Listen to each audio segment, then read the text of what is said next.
Hey, check it out. Happy New Day. Oh, yeah, we here for it, huh? Because I'm happy, for real voice. Bring me down, can't none. Yeah, that's how I start my day. Yep, definitely do. Gratitude, before we get into it.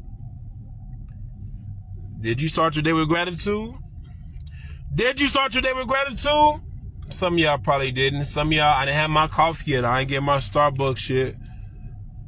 I didn't get my energy drink yet. You know, I get it. I understand. But if you allow gratitude, grace, mercy, patience, joy lead your life, you won't be so grumpy. You won't be so irritated. You won't be so hot-tempered. You wouldn't be. Some of you guys might be thinking, oh, man, if I was just in a better space, I know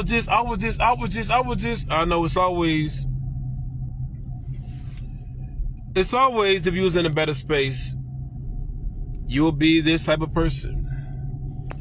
You will indulge in this type of life. This will kind of move better for you. But if you were to reflect, somebody's in rehab right now, learning how to walk again, learn how to talk again, challenging themselves to learn how to pick up small items on the ground. Their metacarpals ain't working the way it used to be. They're working on this right now. Some of them can't use the bathroom on their own. That's a big deal. Some people are really functioning how to think, make decisions. Somebody with terminal illness right now is finding a reason to smile. Somebody who's in a wheelchair, a quadriplegic, is finding a reason to smile. And they got a better attitude than you. We tend to look at all these worldly things, but don't see that what you have right now is a blessing. That your senses in order, that's a blessing. Your cognitive activity is in order, that's a blessing. Your cardiovascular system in order, that's a blessing. Your respiratory system, your reproductive system is in order. Your digestive system is in order, that's a blessing. The fact that you have options, you woke up in the bed, that's a blessing. Somebody in another country on their wish list would like a bed, would like a pillow, would like a blanket, would like some insulation, would like some heat, would like a family, would like some food that didn't come out of canned good, would like some food in general. These are the things that we miss. We don't exercise gratitude enough. Somebody right now is praying to have a car, is praying to have a job, to have a family, to have choices. You open up that refrigerator and you have an option of what you want to eat. You open up your closet and see and you have an option of clothes, what to wear. And you complaining? You don't know how important it is. I exercise every day, exercising gratitude.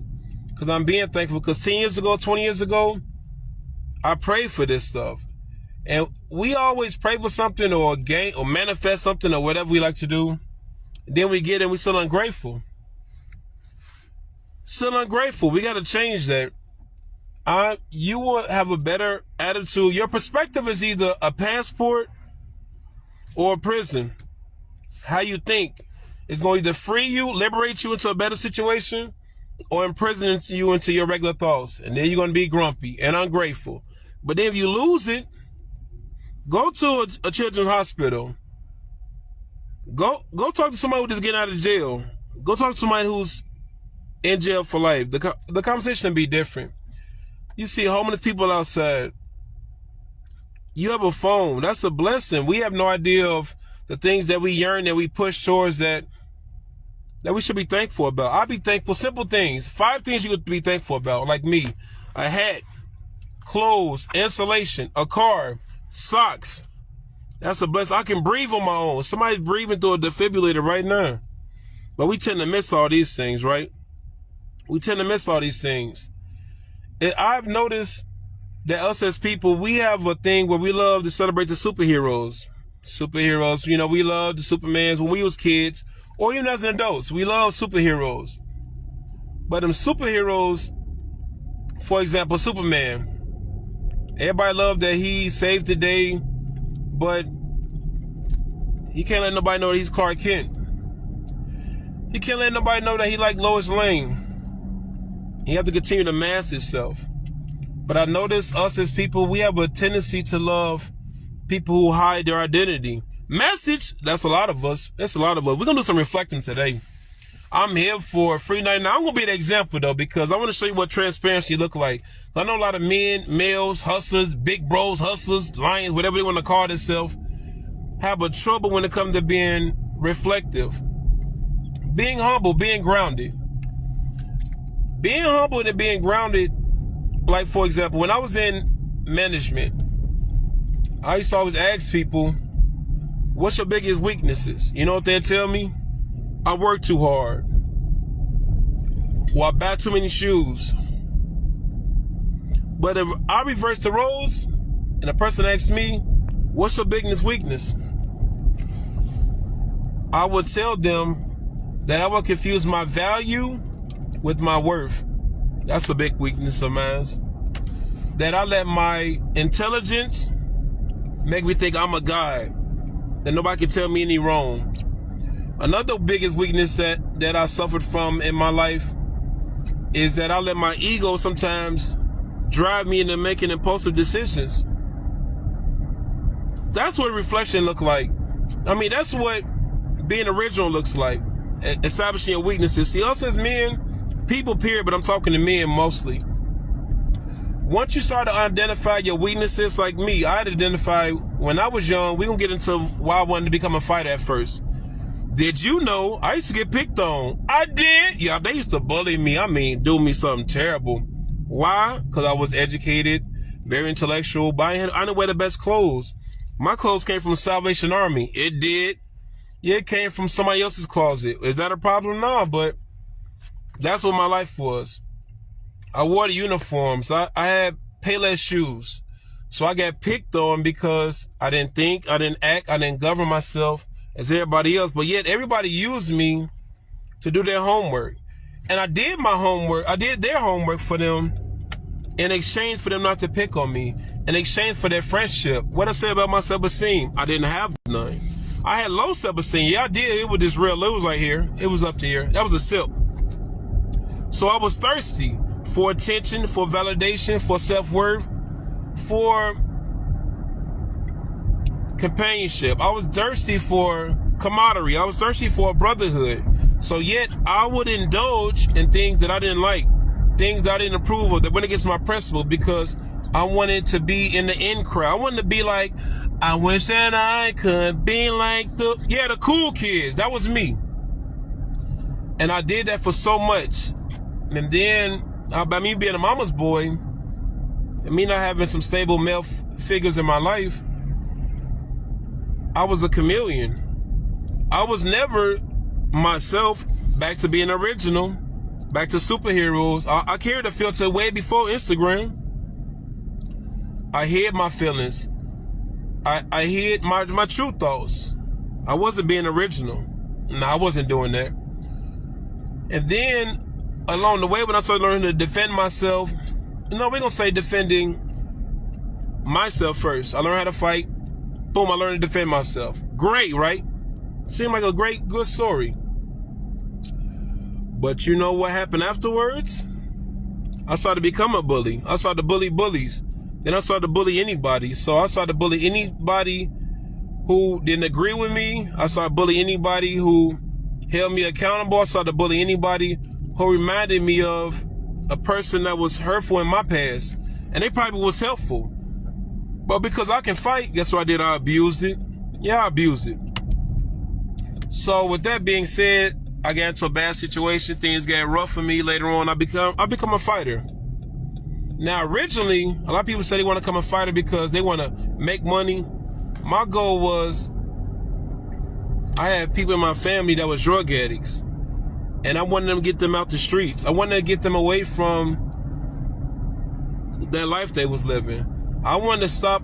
My fight was more was getting out of poverty, was getting out of depression, was getting out the hood, was not to become a statistic. My fight was, I was determined to be the first person in my family to save my family. That was my purpose. I was the middle child, but I felt like I was the big brother. I was the middle child, but I felt like I was the father that I wanted to be. I was the middle child, but I felt as though I was a consultant. I was going to change the narrative of the whole family. I was going to do that. So I started to get into fighting. But when I started to reflect on my life as an adult, I realized I was doing that because it was a pride thing. I wanted the attention because I didn't get that as a kid. I wanted the praise or the cheering for me because nobody cheered for me. Anytime when it was spotlight on me as a kid, I was getting picked on. I was getting ridiculed. I was being clowned. I was being dragged. Drugged straight through the mud. Kids are creative. When they like hateful and they got it better than you, it was traumatizing. So as a kid, me being a fighter, my objective was, I'm finna get the attention, I'm finna get the support, I'm finna get the girls, I'm finna get the lifestyle. Everybody gonna look at me as that guy because as a kid, I didn't get that attention, I didn't get that cheer. I was in sports and everything, but I didn't get that, man, you got it, big bro. I wanted to be that person. So that was me as a kid, being a fighter. But then I realized it was a pride thing. I was using the skill that I acquired to make me exempt for all the rules, law and everything. Once again, me not being original, I'm figuring by me being a fighter, I am the law. By me being a fighter, I am the dictator. By me being the law, I am the judge and the jury. But in reality, I was insecure. In reality, I was chasing something I didn't have. Nobody taught me how to articulate my thoughts, express my feelings. I thought I was going to solve my problems through competitions.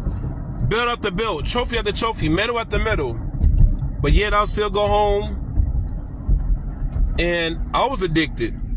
I was addicted to drugs. I was addicted to attention. I was addicted to doing my best to entertain people because I figured the better I perform as a clown, the more people want to be around me. So even though I was a fighter and I was established and I got all these rankings in my life, I still was that same broken, insecure child. Because when I get around some other individuals that's a little bit more established than me, guess what? My insecurity showed. And guess what I hid behind? My anger. I got aggressive. I was being passive aggressive. But I still didn't realize that I'm the same person. I just got more muscles. I'm an adult now. I get more responsibilities, but I still didn't know how to talk. I still didn't know how to use the word no. I still didn't know how to speak up for my principles, for my integrity, because I didn't have none. I thought I did, but I had it when it was convenient. I had it when it came to people that was below me that I thought. But when I met equals or somebody that was a little bit better than me, my insecurity showed. So then I realized as I reflect on life as a fighter, I was trying to fight my way through a situation. I had to pray my way through. I had to think my way through. I had to get into counseling and really learn that I'm still fighting demons. I'm still fighting depression. I still was fighting anger. I still was fighting the neglect that I had in my livelihood. I was still fighting when somebody would say a joke to me I didn't like. It relate me back to the verbal abuse that I did when I was a kid. So I felt like I had the right to fight you, to harm you, to hurt you. But I was ignorant. But when you don't have no healthy influences around you to guide you, you think what you're doing is right because guess what? You got the hood supporting you. They're telling you, keep going, whoop, do it up. But they're not telling you if that individuals get paralyzed or impaired, you might get attempted murder, or if the person loses his life, you might be served between their life.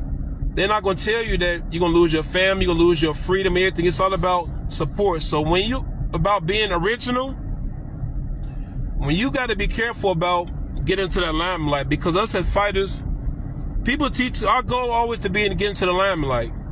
But then they don't teach us about the peer pressure, the drugs, the women, the pride, the lust, the entitlement, the way we get, the manipulation tactics that we start to do because we start to let our title become our identity. Message, we start to let our title become our identity.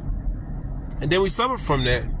And then we spill over and impact and infect everybody else around us. So we tear down the stuff that we could build because we live in our own world. We let us as a fighter believe that we better than what we are and we deserve everything. We don't need to work for anything. We a fighter. You know who I am? That's your ego talking. You know what I accomplished and stuff? You know, my team is? That's your pride. That's your ego. That's your entitlement talking. And that's emotional immaturity. I had to learn that within myself. And it was hard for me to realize that. But when I wasn't in tune with myself and I didn't grow up, being original was hard. I felt as though anybody held me accountable was a judgment. Anybody who corrected me was an attack in my ego. And anybody that made me reflect, it made me feel uncomfortable because I wasn't taught that. I was taught to fight my way out of everything. I wasn't taught how to sit down, reflect, and I wasn't taught how to be vulnerable. I wasn't taught how to apologize when I was wrong. I wasn't taught that. So by me being a fighter, I continued to thrive in my ego. But then I started realizing the same thing that happened to me as a kid, me being picked on, me being bullied, I started doing the same thing. I'm bullying everybody's ethics, everybody's principles, everybody's rights. So I ended up becoming the same thing that harmed me. Message. That's what some of us do, right? We don't think that, I don't like bullies, but you was a bully at one point. I don't like addicts, but you were addict. You were addict to that porn. You were addict to that pride. You were addict to that lust. You were addict when it comes to your identity because you're a chameleon and you don't see that. The stuff that we don't like, we can relate to more than what we realize. And that's what the originality comes in. You got to be real with yourself. And I had to start realizing when I went through anger management classes, I used to, you know, when you were in them group classes, in them group settings, your goal was, I want to be the best personnel, tell the best story, to get the applause, right? Message, to get the attention, to get the wow effect. All eyes on me, Tupac voice. But then one day, when I had a bad day at school, and I came to my anger management classes, and I started telling them the unfiltered, the ugly, the uncomfortable, the embarrassing thing. Everybody, the whole room shook. I shook the whole room. And I was wondering, and so a few guys came to me and approached me and explained to me, bro, this is one of the best stories you ever told. I said, what are you talking about? It was embarrassing. And he said, and that is the goal, to grow. You got to tell the ugly, the messy, the terrible stuff, not the filter, not the best, not the modified, not the edited version. That's what he told me. He said, you keep moving like that, you will grow. You'll get that anger under control. Because I realized my anger was really control. As a kid, when I was younger, I got my voice taken from me. I got my will taken from me. I got my rights taken from me. I got my opinion taken from me. I got my imagination taken from me. And you know what people told me as a kid? Shut up and do as I say. So as I got older, I realized I have to control the narrative.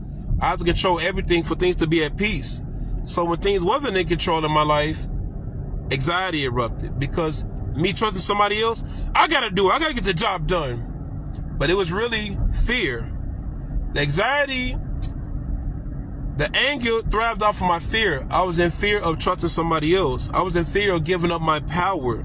I was in fear of allowing somebody else to teach me, because the last time I gave up my power, the last time I trusted somebody, they abused me, they harmed me, they neglected me, they left me with abandonment issues. So as an adult, I'm going to use my anger to control people. But I'm walking around here with high cortisol levels. My stress level's at 1,000. I'm walking around here in a monk environment with a strap. I'm trying to have a conversation with somebody with a gun in my hand. You can't focus on the conversation because you're thinking that I might hurt you. And this is how we are as people. We let our emotions is that AR-15 that you have in your hand, and you're pointing it at a person, but you're asking them a question, but they can't answer you from a sincere standpoint because they're worried that you might hurt them. That's what the being original, being vulnerable, that's what that is. Once you put the AR-15 down and realize, I'm not here to hurt you, I'm here to help you, I'm here to try to get understanding. But what you got in your hand says otherwise. The way you're acting says otherwise. What you subjecting that person to, it says otherwise. Being original, that's what being original is. Being vulnerable, I need help, I'm struggling, I've been to a place. Having a community, A brotherhood, that helps because you don't realize your problem, within your problem, that group is a solution there. You have no idea. You trying to build a house. Message, you trying to build a house. And in that group of 10 people that's a brotherhood, that fight group, you have an electrician there, you have a plumber there, you have a pipe fitter there, you have a roofer there. You have no idea. Dorothy from the Wizard of Oz, oh, we going there. We definitely going there. The whole time she was trying to look for a way to get home, and she had it on her feet the whole time. Some of us be looking for solutions that you have that's right in front of you, right in your neighborhood, but you won't speak up though. Because the last time you spoke up, last time you was being original, last time you was being unfiltered, you got judged, you got ridiculed, you got laughed at. So, and that was 10 years ago, 20 years ago, maybe even yesterday. So now you're like, I ain't gonna open up no more.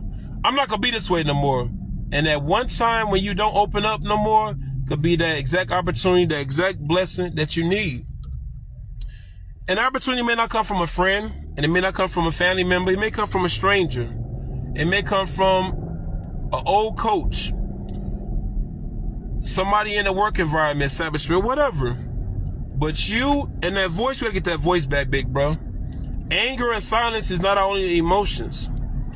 You gotta speak up. You gotta talk to somebody. You gotta let that stuff out. I know what happened last time. I know what happened yesterday. I know what happened through that text. I know what happened in the email, but that don't mean stop.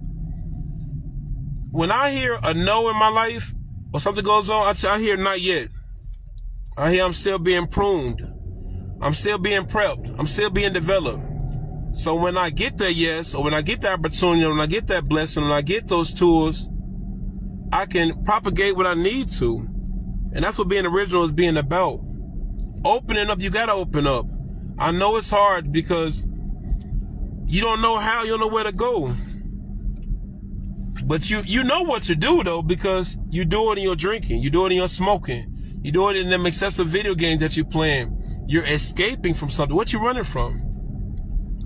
What you running from? Once you surrender to the outcome, regardless of what you think or about me, my goal is I'm trying to get well. You think alcohol addict, well, what was the AA meetings people, the drug addicts, when they start opening up, I'm not worrying about what somebody else thinking about me, because you know what I realized? We all had the same problems. We just had some of us just hide it better than other people. We just hide it better than other people. And that's the challenging thing about it. But, you know, we try everything else. We try sage, we try crystals, we try Ouija board, we try all this random stuff. We don't try God. We don't pray. We don't go to these community meetings. We don't go to counseling. We don't try mentors. But all that stuff is needed. If you have only learned from a survival space of how to cook, you will never know how to make soul food. You'll never know how to make a 5-course meal, because you don't even know how to make a meal for yourself. Because you was only taught from you how to survive, but you ain't in that survival stage no more. You might feel like it mentally, but physically you're not in that stage no more. You're not suffering from that stuff no more. But you feel like you are. So guess what? Everything that you're doing is from a survival space. You're thriving now. You're making the most money in the world. You got the best life, the best relationship, but you steady living in that survival. I got. The sense of urgency is not helping, big bro. And this is why being original is being important. Being unfiltered, putting that mask off. That's important. Surrender to the outcome, regardless of what a person thinks. I had a job where I had to be honest and let them know that some people that I hired was ruining the company. Now my instincts was to tell them what they want to hear, get my way out of trouble, throw a loud, because that's convenient. But then I told myself, I got to surrender to the outcome. I got to be original, so I got to tell the truth. So I took a risk. I told the truth. You know what the corporate people told me? I appreciate you telling the truth, because a lot of people in management have done these things, but they don't tell us. So we can't help them. And now we can't trust them. And now we keep them in the same position. But due to the fact that me being honest, they can trust me now. And they promoted me. Message. Once I started telling the truth and I surrendered myself to the outcome, my integrity started to stand out. It wasn't my pride. My pride wasn't here. My integrity was. My principle was. Once you start leading with gratitude, integrity, and your principles and your boundaries, I'm not worried about what a person thinks about me. I used to be, because I was insecure. When you worry, when you say something but you look around, that's your anxiety. That's the doubt. What they thinking? What's their facial expression? That came from somewhere. It's okay. We all suffer. We all have something that we're struggling with. We act like we don't, but we hide it with our jewelry, our road trips, our cars, our jobs, our pool.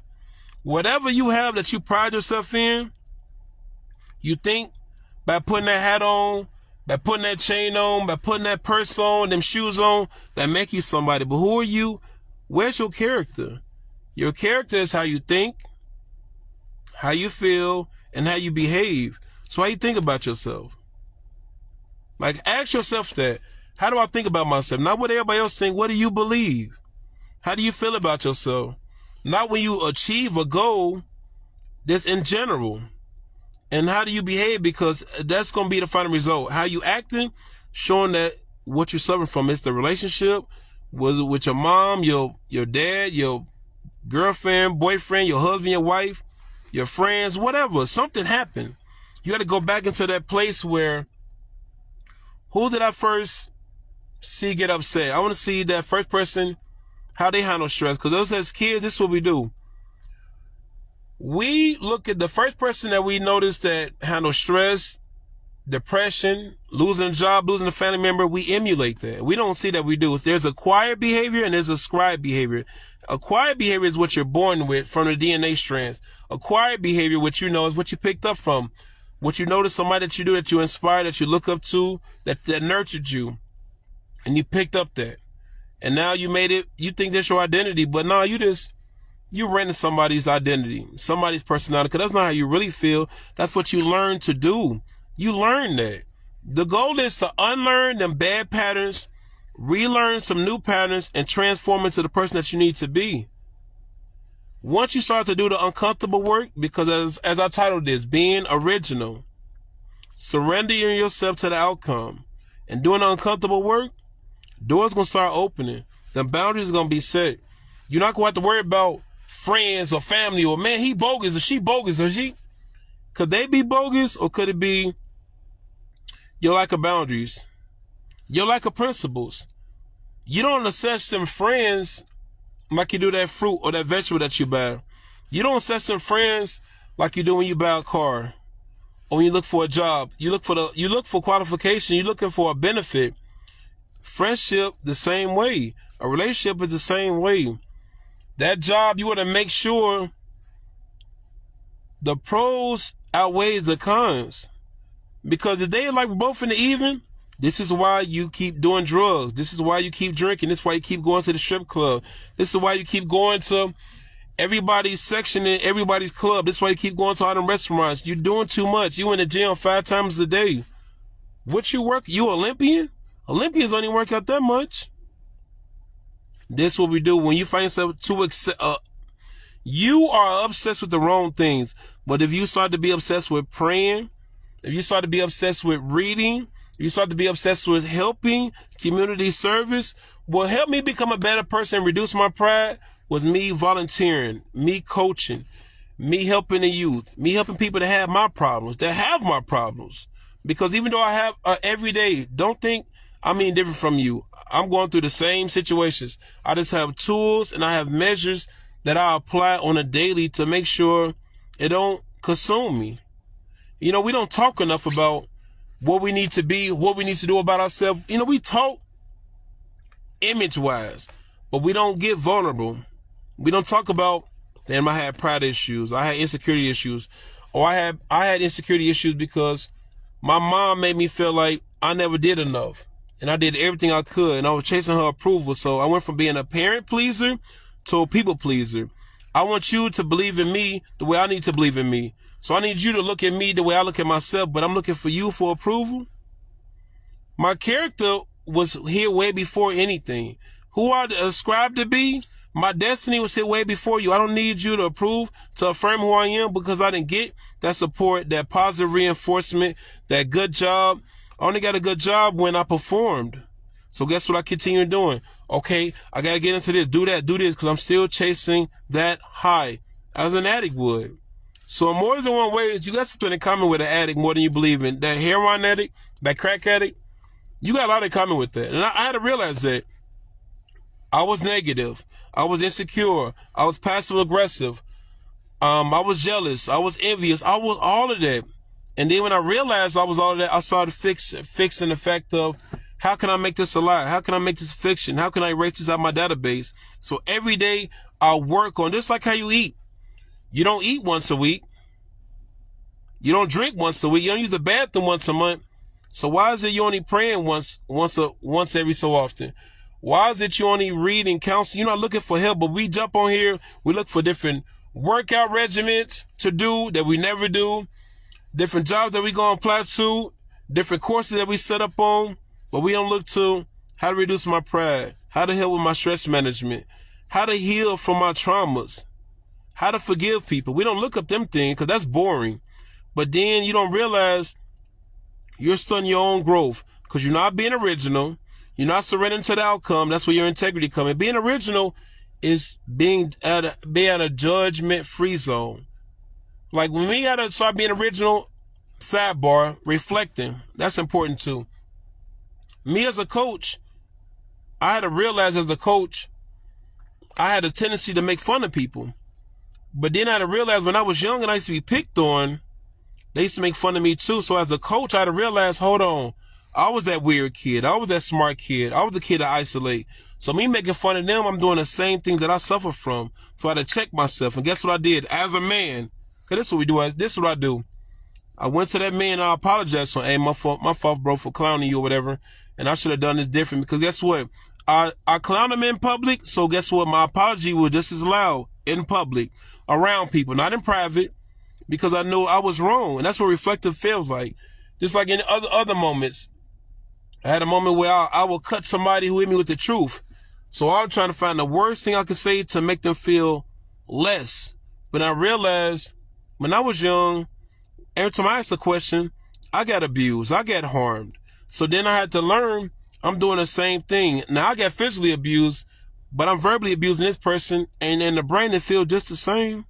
It's impacting the same area. So I had to tell myself, hey, you was right.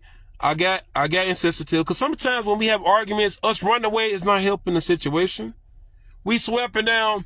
Oh, forget this. We vent to everybody else that's toxic and negative, that's supporting your ignorance. And you think you're doing the best you are. But you say you love that person. Your girl, your guy, your kids.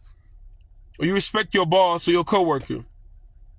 But everything that you're saying, you're displaying, makes them feel like they're opposition. Makes them feel like they're enemy. Makes them feel like they're a threat to you. And this is what growing feels like. Reflecting feels like. I had to realize that moments when I will push at a person to do better, I'm seeing myself in them and I see that they have the same skills that I had. And I messed up my skills, my life at one point in time. So I'm trying to stop them. That's a foundation regret. See, when we talk about regret, it's four types of regrets. You have your foundation regret, you have your bonus regret, and then you have, what is the other one? Your connection regret and your morals regret. Your foundation regret could be an example of like this. I'm 70 years old and I don't have money saved up. But if I would have had money properly put up in a 401k way back when, I wouldn't be struggling the way I am. That's a foundation regret. A bonus regret could be simple as talking to that girl, talking to that guy, applying for that job. That boldness, it speaks for itself. The moral regret could be something like you cheating and lying. And you regret what you did there because you know the hurt that you're doing. See, that lie is sweet now, but it's going to be bitter later. See, I'd rather the truth to be bitter now and to be sweet later, though, because it's teaching me something. Connection regret could be you have a work relationship, you have a friendship with somebody and you work with them now.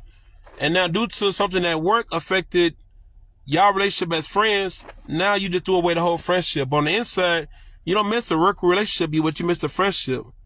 That's a connection regret. And these are things that we have to process and reflect on. When it comes to growing and healing, I don't want to grow when it's convenient. I don't want to heal when it's convenient. I do the work behind the scenes. Every day, I'm working on my pride, my ego, my entitlement, because me being a coach and a fighter, I get ahead of myself. I'll be start thinking I'm that guy. But I got to remember, I'm broke. My strength was in my weakness. Once I surrendered my pride, then God was able to be my strength.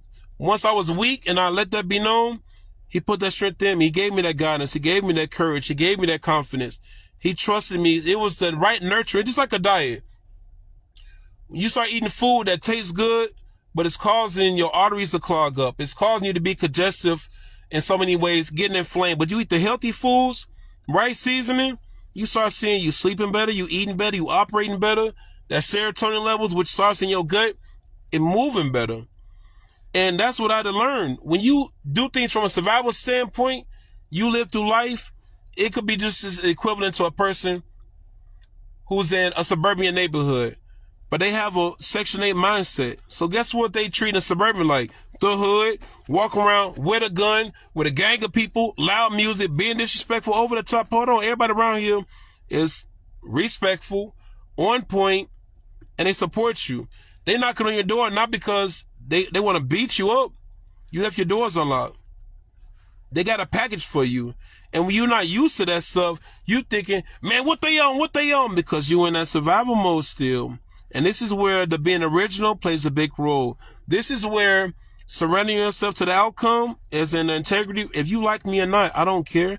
When I jump on these social media platforms, I'm not doing it because I'm looking for friends or a lot of views.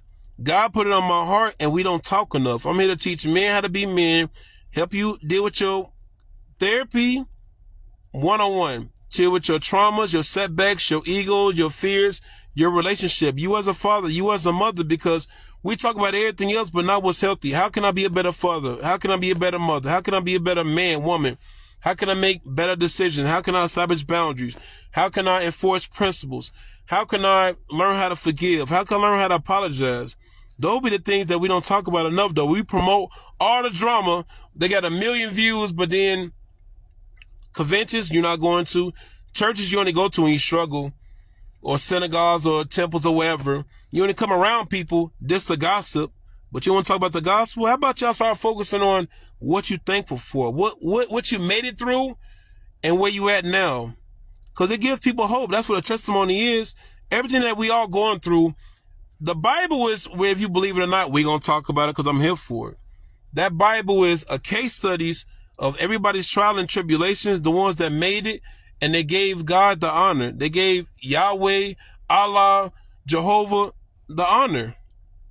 And that's what it's really all about, giving grace. If in y'all relationships, if you focusing on, if y'all want to be in competition, how about y'all be in competition on loving each other? If you focus on loving that person better, guess what? The emotional intelligence is going to be there. The patience is going to be there. The trust is going to be there. Think about your kid. Yes, let me flip the script because I got a lot of thoughts, but I'm going to try to shorten it up. Your kid pisses you off. Your niece, nephew. You know why? Because you told them to do something, and they did what they wanted to do, right? And then they hurt themselves, and they run to you, right? And you frustrated, but what you do? You embrace them, you there for them, you talk to them, you punish them, but you forgive them, and you still love them, right? That's the same way how God is for us. How many times you mess up? When you get mad, your kid procrastinating, you procrastinating about that job. You getting mad because your kid didn't apologize to that kid. You sit mad at your auntie or your uncle with some stupid stuff. When you think about something that you avoid, your kids avoiding and need to stand up to, you still haven't stood up to your spouse in a mature, compassionate way. Message, your kid teaching you a lot about you. Your kid teaching you a lot about you. That child, your subordinate, is teaching you a lot about you. You telling them to stand up, be strong, but you're not strong in yourself. You got to wake up to some liquor or some weed to power you up. That's what you got to think about. That child is teaching you a lot. That grace you give that child is what God gives us. Your kid can do all the wrong in the world. It's not going to stop you from loving them. It's not going to stop you from supporting them. You help them 20 times within a week, but you're not going to stop doing that because all you want them to do is to come to you, to trust you, to lean on you, to be dependent on you, to allow you to guide them. That's how God is for us.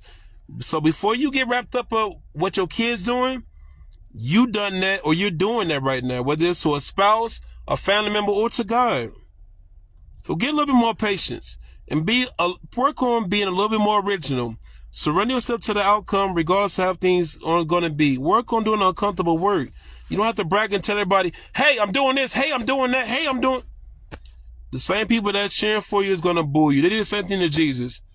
The same one that was saying, Hosea, Hosea, was the same one when he was getting crucified, dog, drag, abused. They were the same ones. So a person that's here today can be gone tomorrow. You got people that are in your life for a season. Some that's going to be there, that's going to support you when you at that space. But when you grow up, they're not going to be there no more. And it's okay because at that time of need, they was there. And that's okay. Then you have the people that's going to be there, that's going to push you into your goals, your life. And it's going to be uncomfortable. And it's going to be irritating. But guess what? They're not here to be your friend. They're here to push you. Simple as that. That's for coaches, mentors, pastors, whatever you want to say that influence you are there for. Then you have the people in your life that's going to trigger you. It might sound like a bad thing, but it inspired you to now become that entrepreneur, to write that book, to now get in that weight loss program, to now get a better job, get a better house. Then you have the people that's in your life that is going to be there. They're going to be everything that you need them to be. They're going to be that Tempur-Pedic mattress for you. They're going to be that confidant. When you weak, they're going to be your strength. When you don't got no legs, they're going to stand for you. When you can't breathe, they're going to be your defibrillator. These are the things to meditate on in the process when it comes to people in your life. When you start saying people are cutthroat or they bogus, start realizing, I can't say a person broke into my house and I gave him a key. Stop giving your key out to everybody. Stop giving everybody your ATM PIN number. Stop giving that out. Because really, when you look at it, it was your stupidity, your ignorance, your neglect, your passive aggressiveness, your sense of need, your thirstiness got you in that predicament, big brother, miss ma'am. And that's what you got to understand. Them situations, those cycles in your life, it boils down to you. You let your guard down. You didn't evaluate them. You let your feelings guide you. You let your trauma guide you. You let your broken heart guide you. You let that broken mind guide you. And now here you are fighting the monster that you created. You created that. There's something to evaluate on.